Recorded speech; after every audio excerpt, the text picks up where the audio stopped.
Hi and welcome to today's episode of On The Money, brought to you by Ask Paul. I'm delighted to be joined today by Bernard Brogan from Dublin Football. I was going to introduce him as a legend, but we had this chat before to say that it's your dad. My dad's legend. I'm still playing, so yeah. you can. Yeah. So we'll call you Dublin Football hero maybe for today. Yeah. Okay, great. Listen, Bernard, thanks so much for coming along to have a chat with me today. Really appreciate it. I suppose let's start off maybe having a quick chat around the football career to date. I mean, obviously it's been extremely successful. And you mentioned you're still playing by a thread, as you said. So. Yeah. No, it's been a great journey. After my dad played in the 70s, and my brother and my two brothers played, and we won All Irelands together. So it's been an amazing journey. We're Dublin fans. Grew up with it in our blood. So to play for Dublin has been a dream and been amazing. And still hanging in there, still training with the lads. Where the guys are going well there. They've had a good run so far. So I'm just trying to get in there and make myself relevant and see if I can offer something. Very good. And as we come towards that stage of maybe, I said hang up the boots completely, but maybe stopping playing for Dublin, obviously you've got your own business interests, but how have you managed that transition, or when did you start thinking about that transition from playing and then trying to look after your kind of career after football? I suppose when my business legacy, which is a communications agency, was born out of, I was working with a lot of brands as a young Dublin were on a good journey. We had reasonable success, and I was doing some ambassador work, doing some TV work, doing some photo shoots, and I saw that there was an opportunity to work in sponsorship and do a bit better. So my cousin James and myself got together, started a business around activating sponsorships, communications, media relations, content, digital, and just trying to do it because we obviously understand the playing side, the ambassador side, and sports side, and then understanding the brand side and the needs are. So that was where Legacy was born, and the idea that was 8 years ago, and I kind of came from, I knew that I was obviously working with some brands. I said, you know what, this is nice, it's great, but sport is a short period. So what can I do to make prolong this kind of journey? So I in my head it was like, I can be on the front of the camera for a year or two as a player, or I can come up with ideas, the creative, and the media relations for 20 years. So that's where the idea said, if I can help brands to get their job done, then there's 20 years of a career afterwards, which is brilliant, very good. And how did you manage, so this is for probably any young entrepreneur out there, any young sports people, how do you manage the training, the intensity of the training schedules, business, and obviously you went through DCO as an accountant as well, so you've packed a lot in to 35 years on the planet. So how do you balance, and how do you manage that balance between, I suppose last year we had twins as well, so. It's trying to compartmentalise and trying to be efficient with your time. I think in anything in performance, if you try and perform, and obviously I'm trying to perform, be a high performer in everything I do, in the sport field, in the work, at home, and to do that you have to have balance. So you can't give the same amount of time to everything. So we're amateur sports people, so we have to work during the day, and we have to earn a living. We don't get paid to play football. So we train in the mornings, early morning, we train in the evening. So during the day, it's about working, it's about getting the job done, it's about making, I'm commercial director, so I'm out trying to win new business, out meeting people, and in fairness to GA, it's given me a great opportunity to get into businesses around town. And in London, New York, anywhere, the Irish GA diaspora is phenomenal, and people are very open to us. So I've had a great opportunity in business, first of all. But it's about just understanding, like when I go to sport, I'm there. Once I go to those grounds, I'm in, everything else is gone. I'm on the pitch, I'm tuned in, I'm trying to get the best of myself. And when I'm at home, I'm tuned in. My wife would say I don't put the phone down, or I'm tapping into emails, but I try to be at home and be present. I hear that a bit as well. So it's about trying to be, and that won't be present. You hear people saying about being present in that moment. And then, as I said, it's not the same at the time. You have to work, and if I tonight now I'm training, I'm working until 5 o'clock, I go straight to train. I'm not going to be home till 9:30, 10 o'clock. So I saw the lads this morning. I won't see them. I'll see them asleep tonight at 10 o'clock. So it's tough, but it's a long day, and it's a big commitment, so you have to try and make it count when you're there. So when I am home, like yesterday I got home, I got out the door at 5 o'clock, I have non-negotiables, that the days I'm not training, I have to go home, I want to feed the lads, give them their last feed, have a bit of crack, play with them out in the garden. And that present thing is obviously comes into and then that gives you balance, and I feel like I'm involved at home, you know what I mean, and that means that I'm happy, it means I can perform in work, that I'm not conscious of, oh God, I have to go home, you know what I mean, or on the pitch, I'm not worrying about my home life when I'm trying to perform on the pitch or work. that kind of that balance. That dynamic and the balance is so important. And people who work all day long and get burnt out eventually, you know what I mean? Or people who train all day long eventually get burnt out. So if you don't have balance, you can't sustain high performance, and that's kind of. You mentioned that your careers, that the GA has been very good in relation to opening doors, maybe from a commercial point of view. How many pitches have you received over your playing career over people trying to do things, and how do you balance out what to do and not to do? So what I mean is, as in you must have a lot of opportunities from people coming up with ideas to use you as a brand ambassador, maybe use you for something to sell. So who's your mentor? Who would you go to? Obviously you have Jim, obviously from the training point of view and the playing career, but in your business life, if you mind me asking. Well, my cousin James is a very solid individual. Obviously founded Legacy together and founded Pep Talk, which is another business that we're involved in. He's a very level-headed. He's a year younger than me, but a lot kind of more tuned in to me. But he would have helped me with my commercial stuff. But I kind of made a decision a few years ago that I'll work with 2 or 3 brands. I won't spread myself too thin. I was kind of getting to a stage where I was doing too much, and it's no value for anyone then. So I do a lot of work with Super Value. I do a bit of work with Littlewoods. I'm into clothes and stuff like that. So there's 2 or 3 people that I work with. I drive a Skoda, so I work with them to make sure that obviously that they look after me with a car for the family, and it adds value. So I don't do 20 things. Yeah, very good. And I'm conscious that there's no point in me doing that because I add no value to anyone. What I say to them is, let me come up with an idea, let me find you the right partner if they want an ambassador. There's loads of Dublin players, loads of county players, other sports people. As I said, like the Legacy is founded, let me help you with the direction of where you're trying to get to, and we'll come up with a solution that works for you. And that's the whole idea where Legacy was born out, about adding value over the long term, and not just me rowing up and trying to put out a tweet for you or something like that, because that's a short-lived cycle. It doesn't make sense. I'm conscious of that, and obviously I want to make sure that everyone gets value for when they work. Very good.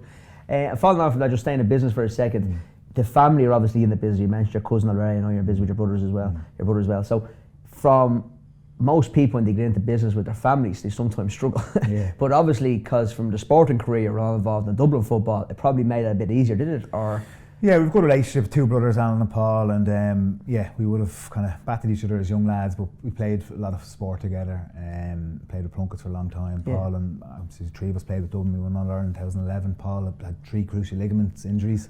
I've had 2. Alan had a couple of keyholes, but the Brogans have kept more, and then Sanctuary Sports Clinic in business now.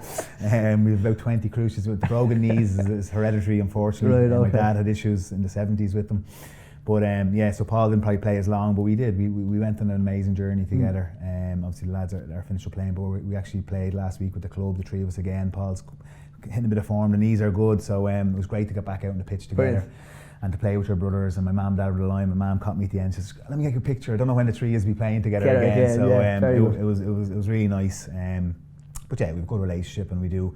My dad has some business interests. We've a couple of bars and stuff like that we're involved in together and stuff like that. So it's nice to do things. So bringing the family into the business wasn't a big. Sorry, it was not a big deal anyway. But it probably worked well, did it? Because you had that connection already from the sport. Yeah, and here, if you can have good conversations with your family. You can have a falling out. You can have a row. You can have words. Yeah. But fundamentally, there's a massive trust and obviously love that you'll get through anything. And it's nice to have that in business, that you know that you can have a bust up, you can have differences of opinions, but you know you're all going the right direction. Yeah. That's the fundamentals of any good team, is that there's trust.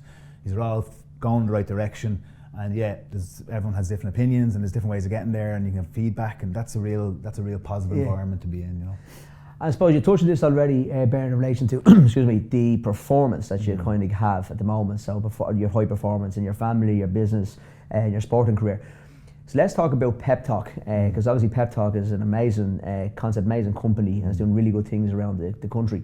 So I suppose give us in a nutshell what Pep Talk, or why you got involved with Pep Talk, how it came around, about that kind of peak in performance. Yeah, we're getting that through Legacy. Some of our big multinational clients were asking, because of sport, would you come in and help us with our employees in leadership, in performance, in Wellbeing?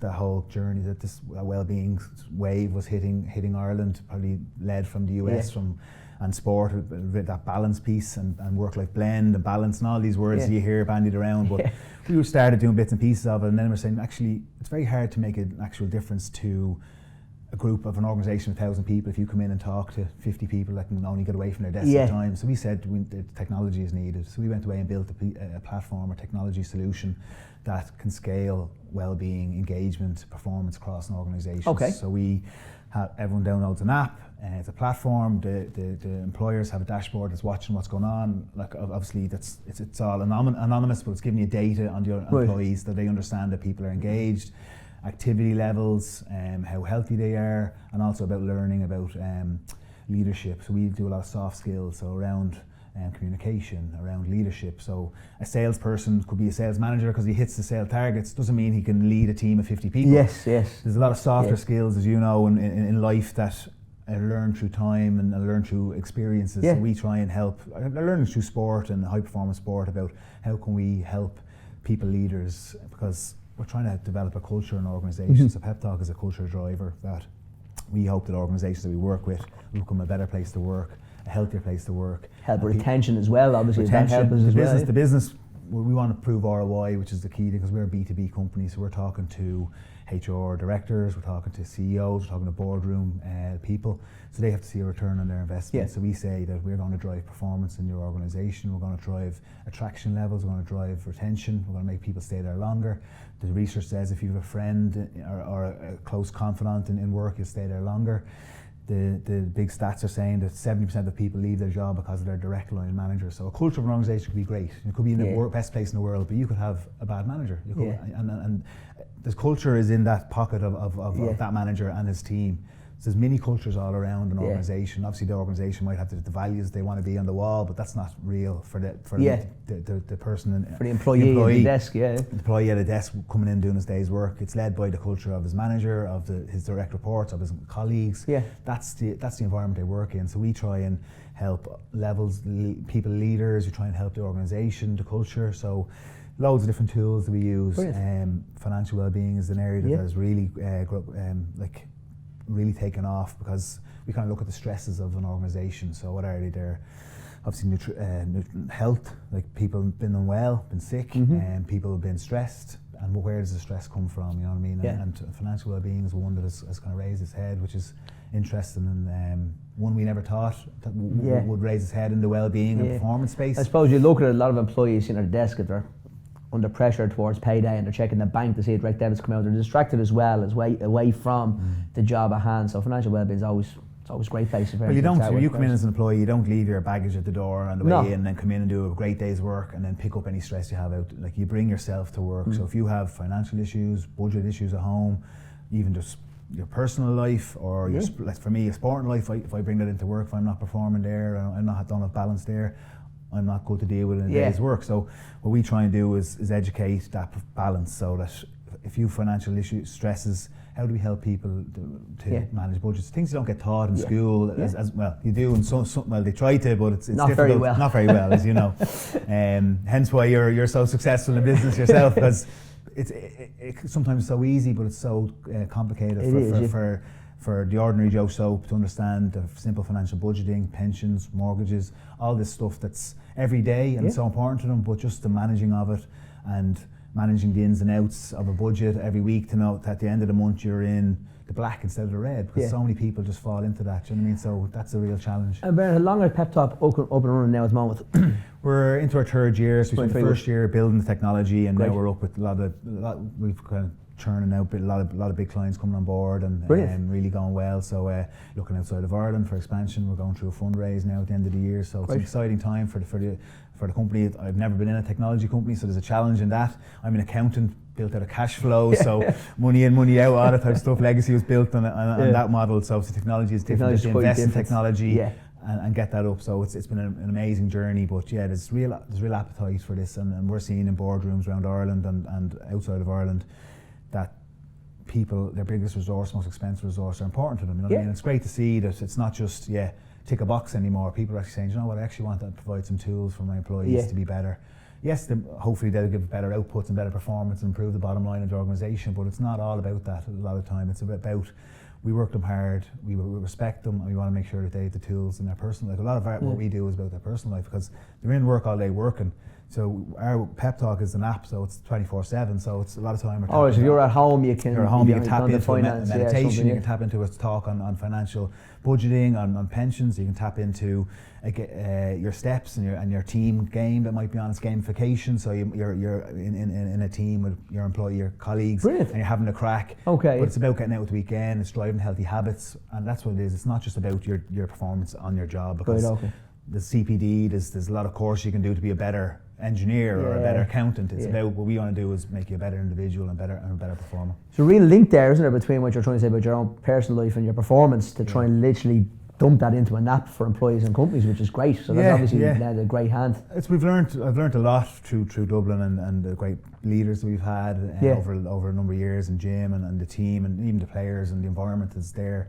And it's about how do you take that real sustained high performance is one thing, doing things once, and all organisations can have a good year or a good quarter, or individuals can have a good sales month, but how do you do things well over time and continue it? And that's about having that balance. It's about making small changes over time. It's not like you hear about these yo-yo diets where people giving up everything for a month. Yeah, you might lose a bit of weight, but it's going to come back on because you're not sustaining it. It's not sustainable. It's about small changes over time that make change the habits. If you want to give something up, it's not. You don't give up something in a day. It's over time. It's 66 days or whatever they say it is. So that's the philosophy we have to try and change behaviour. So. Bernard, in relation to your sporting career being so successful, what does the business career, not saying not successful in business now, but in the future, what does it look like to you when would you like to, not say kick back on a beach, but when is it that you kind of give yourself a pat in the back? Don't say the type of individual to ever do it. Yeah. What would it look like for you, the perfect business structure in the future? Because you've got a lot going on. There's a lot going on, and I think it's about when you get to a scale where you can bring in the team around you, you know what I mean? Like with Legacy, me and James worked very hard, didn't take a wage for 2 years. The first people got paid were our first 2 employees, and work it up like that, you know what I mean? And now we're at 18 bodies out in Lucan. We've got some amazing clients, some of the biggest brands in Ireland that we're activating across, and we're able to bring in experts and people who are better than us at the skill set. So we've got an MD, we've got a head of divisions and consumer communications, and head of sponsorship and sport. So now we have people who are actually the best in the business, and that's very good. The model that I believe is the best. We get the business to a level, and then bring in people that are better than you. That's what people always say, you know.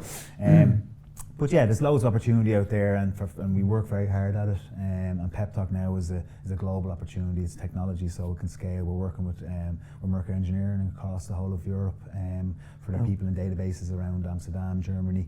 And we're providing tools around mental health, resilience, and really helping those young males, difficult demographic that are over in a foreign country, that are away from their families and their loved ones, that it can be a difficult environment. So that they have a specific need, and we're trying to help them with that. And I think every organisation has a different need, but I believe that if you can help and get the resources around you to get the job done, it's that's what I like. I like to. I'm a born entrepreneur. I get bored after a while. I need to keep moving. I need to keep the opportunities coming. But I think there's a lot of opportunity still in Legacy and Pep Talk. I'm really enjoying it. I'm going to stay there. Brilliant. Very good.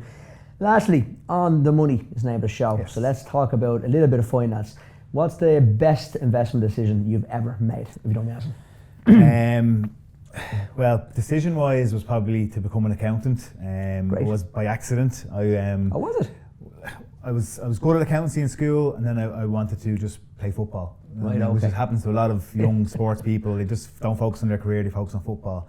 But I went into the finance career following Alan into Minute, because he had the notes, and it was all trying to be easy. It was 13 hours a week. It was brilliant. It was a slam dunk for me. But obviously chipping away at the education as well, and I went into DCU to do a course I did a master's in business management, and then I went into the year of accountancy. The real reason was to play football, but thank God I made a couple of good decisions to push me into a career. I went on to become an accountant in Farragut Sparks, got my chartered accountant qualification, something I'll have forever. So by default, I suppose, like I was trying to prolong my career in college and play football, but at the end of it, I had a really, really professional career that I can always fall back on. It gave me a great understanding of business, of building a business, to understand budgeting, to understand taxes, to understand all of this stuff that's so important to managing a business, payroll, PAYE, all this stuff has given me a great standing and foundation to build businesses on. Right, okay. So that's probably been the biggest, as I said, was by chance. Best investment. best investment definitely was to become an accountant. Right, okay. I suppose that comes down nearly to human capital, isn't it? Your best investment being yourself, investing time yourself and making sure you get somewhere with it, which is great. I always think that it's something that sports people sometimes leave behind, is that they kind of just focus on football, or they go into a career that might be just easier. Like I did it myself, to try and just give myself more time to be an athlete. And I know something that I say to the young lads in Dublin. It took me till I was 25, 26 when I started thinking about legacy and started thinking about a career outside of sport, that it does end in time, and the GPA are great at it. I know some of the rugby guys, they've had the same kind of, they do a lot of professional development through their professional career, that when they kind of finishes, they don't kind of fall off at the edge of a cliff. What do I do now? Yes, they're professional, they have a fund there, they have a few bob, but it's not enough to live on. They have to have a career after it. So I think that's something that the support bodies of sports organisations, it's so important that young lads know that. And one of the questions I was going to ask you later was, well, asking now rather, before we finish up, was, would that be the main advice you'd give to a young sports person? So what would be their main advice? I'm probably just giving it, have you? I think so, yeah. I fell upon a good profession, but I know a lot of people that would choose not an easier career. Every career is great and you can be successful in anything, but understanding what's for you and what you actually have to think about where they want to be. Like I always look at the 70s team, and my dad, obviously the training mightn't have been as hard, they were a great team, but they all were very tuned in professionally. My dad was an engineer, there was a lot of doctors, Pat O'Neill, there was Kevin Moore went over, played professional soccer. Like there's a lot of lads who really tuned in, a lot of professional people, and are hugely successful individuals now. Obviously the Dublin team now, I'm sure that everyone will be very hugely successful, but I think it's to be conscious of it as a young sports person, not just in GA, in all sports, that it does end at some stage, unfortunately, and that there is a long life after it, please God, of a family to support and all that. So just to have that in the back of your mind, that when you're making decisions through college, and after that have a little tune into your career, that what not everyone can work in the same career, that has a bit more time. Go after what's your own. Like there's a lot of employers will look after, there's a lot of good supports out there, there's a lot of structures that will get you the qualifications you need. So I think it's one thing that I fell upon it, maybe having my older brother there and stuff like that maybe helped me, but it's one thing I definitely would mention. I'm trying to work, I work with a lot of mentors, and I know there's a lot of business people out there that I've been chatting to about maybe setting up structures around talking to young lads. So there's a lot of people out there that'll help you, you know what I mean? That will give you advice on your career and help you along the way. So very good. That's probably be good. Okay. And I stick with the money. What's the worst investment decision you've ever made? I don't know, what would be my worst now? Made some terrible decisions in my time. I'm keeping an eye on this cryptocurrency. Okay. So I haven't gone too heavy in it now, but I suppose when you look at the world and finances, the way it's changing, technology, the way everything's changing, where will it end? No one knows, but I'm intrigued by this cryptocurrency and the way that it's so volatile. Safe to say. It's not safe about it, but it's an interesting space to be on the money. Yeah. So that's the worst one. Just having a look at it maybe too early. Maybe the best. Okay, very good. But, you're right though, especially when it looks at Facebook are bringing out their own cryptocurrency as well. So it's definitely going to be thinking of the future. It's coming in the mainstream, and once Facebook's get involved, there's obviously massive populations behind it of people. And I see Facebook are looking at giving the bonuses now through as Libra, isn't it? They're going to get the bonuses out through it as well. So it's mad. So once that happens, that's probably going to be the turn that I needed before the early days. Well, listen, Bernard, it's been an absolute pleasure. Thanks so much. It's been great to have you here, and really appreciate it. Thanks. Cheers.